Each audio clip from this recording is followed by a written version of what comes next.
Yo les bros, c'est Koji, j'espère que vous allez bien. Alors je me suis dit, tiens c'est bien sympa de répertorier et lister des faits sur différents personnages ou pouvoirs dans One Piece, mais pourquoi pas s'attaquer au morceau principal? Ben ouais, après tout, si on est tous là à partager, théoriser et débattre autour d'une œuvre, c'est bien à son créateur qu'on le doit. Donc oui, une vidéo sur Eiichiro Oda a toute sa place sur la chaîne, plus que n'importe laquelle d'ailleurs. Je vais vous lister 5 choses que j'aimerais absolument qu'Oda fasse pour le bien de son œuvre, que ce soit directement intégré à celle-ci ou pas. En tout cas, si cette vidéo vous plaît, n'oubliez pas de mettre un petit pouce bleu à la fin de celle-ci les bros, ça serait top. Bon ben j'ai envie de dire, commençons. Des flashbacks. Alors dans One Piece, il y a une grosse partie narrative sous forme de flashbacks qui nous racontent différentes histoires, qui sont elles-mêmes liées à la trame principale. Ces flashbacks ont plusieurs acteurs, Rayleigh, Nico Robin ou même les antagonistes actuels, ce qui vient parfois nous enrichir en connaissances ou même carrément dévoiler de nouveaux mystères. En bref, les flashbacks sont toujours riches d'informations qui sont la plupart du temps primordiales, un vrai plaisir pour tous ceux qui, comme moi, adorent analyser tous les éléments et sous-entendus. Et c'est ce que nous attendons tous de la part d'Oda finalement. Nous voulons des flashbacks, c'est un réel plaisir de voir sur papier des personnages comme Roger avec toutes les révélations qui vont avec. Je me rappelle d'il y a 1 an et demi quand nous avons eu le droit à quasiment un chapitre entier dédié aux poneglyphes et aux liens unissant Roger, Barbe Blanche et les Mix. C'était un pur bonheur, plein de révélations et de choses qu'on n'avait absolument pas soupçonnées. Enfin bref, c'était vraiment dingue. Et c'est ça qu'on veut encore, c'est ça qu'on attend. Des pages entières dédiées à certains combats ou face à face de Roger et ses adversaires, ou même ses alliés. Des pages nous racontant la jeunesse de Monkey D. Dragon et nous expliquant comment il en est arrivé au point de dresser un mouvement révolutionnaire d'une telle envergure. À quoi ressemblaient les combats entre Mihawk et Shanks ou justement entre Roger et Garp. Il y a tellement de flashbacks possibles à faire que j'espère sincèrement qu'Oda ne les oubliera pas, car bien évidemment il ne peut pas tous les faire, bien malheureusement. Après il peut très bien sortir des tomes à part, regroupant toutes ces histoires, un peu comme un databook par exemple. Ça aurait un succès incroyable tout en devenant une véritable bible pour tous les fans de One Piece. Je rigole tout seul parce que je suis sûr qu'au fond de vous, je vous ai grave donné envie d'avoir un tome pareil. Allez, au suivant. Des interviews. Beaucoup d'interviews.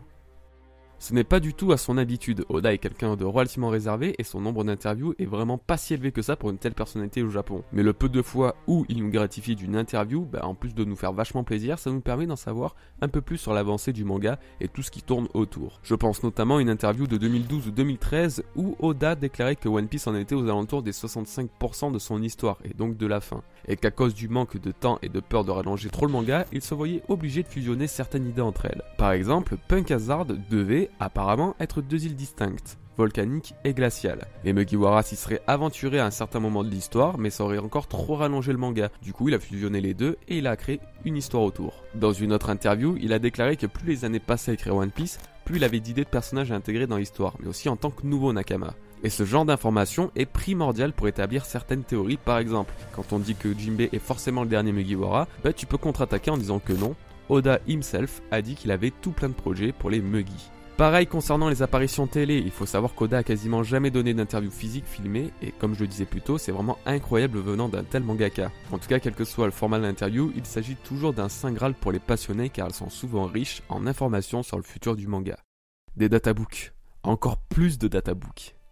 Tout à l'heure, je disais que des tomes entièrement consacrés aux histoires et flashbacks de personnages légendaires comme Roger, par exemple, deviendraient une véritable bible pour tout fan de One Piece. Mais en réalité, cette bible existe déjà un petit peu avec les databooks Red, Green, Yellow, Blue et Blue Deep.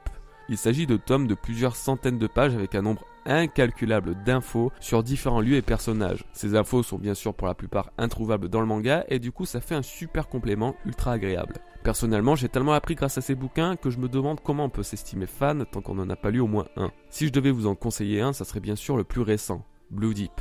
Il passe en revue un bon nombre de personnages principaux et secondaires en énonçant des faits que nous n'aurions pas pu connaître sans ce livre. De plus, il y a le magnifique chapitre 0 présent dans ce databook reprenant justement des flashbacks de l'époque de Roger contre Shiki. C'est une vraie tuerie et ça vaut moins de 10 € les gars.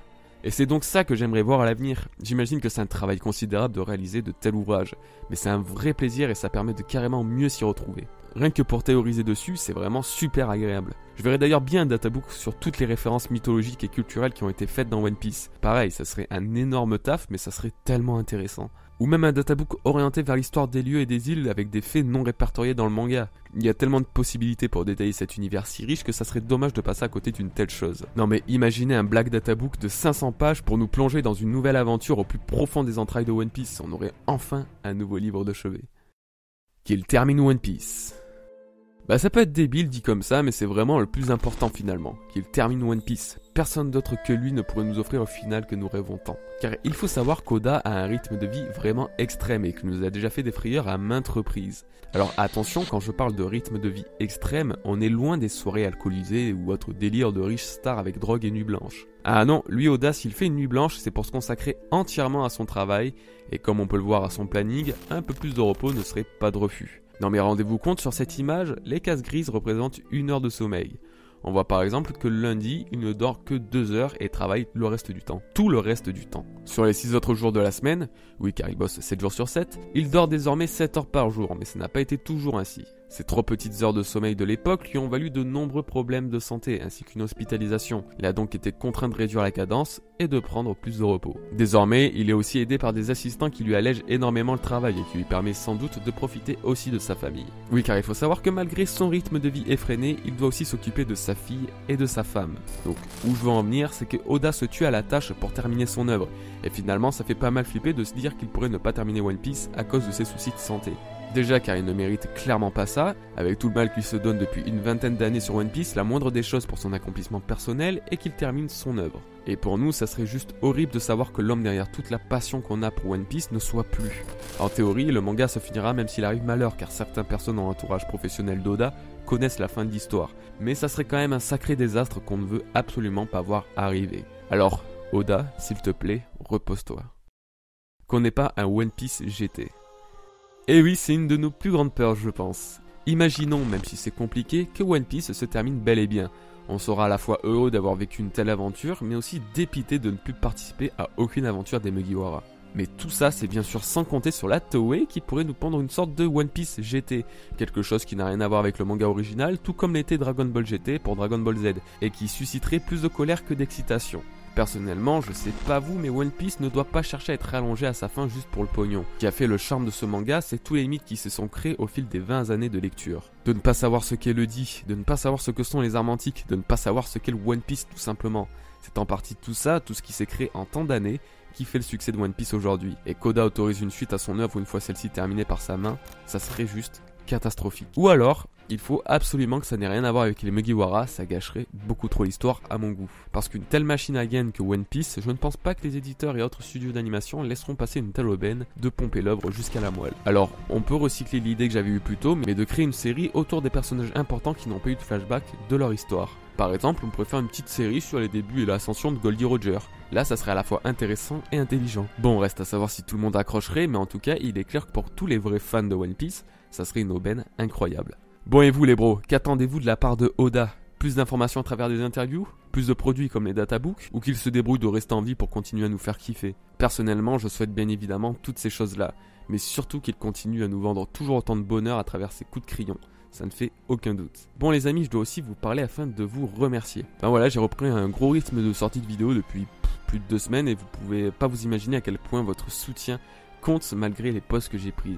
Vous me rendez super fier de ce que je vous propose et je me sens enfin gagner en confiance grâce à vous. Donc voilà, si vous voulez vraiment me soutenir, vous n'avez pas besoin de me donner de l'argent. Contentez-vous de regarder mes vidéos et de me dire si vous l'avez aimé ou pas, ce que je devrais changer ou ce que vous voudriez voir à l'avenir. Les pouces bleus ont aussi beaucoup d'importance car souvent ils permettent un meilleur référencement sur YouTube et donc une meilleure croissance de la chaîne. Je vous remercie une fois de plus, j'espère rendre mes reviews encore plus intéressantes et mes théories encore plus détaillées à l'avenir pour continuer à vous offrir ce que vous méritez. Vos petits clics innocents derrière votre PC ont un très grand impact sur la motivation de vos youtubeurs. Ne l'oubliez surtout pas. Sur ce, c'était la petite séquence émotion, je vous dis à très bientôt pour une nouvelle vidéo les bros. Longue vie à Oda et vive One Piece.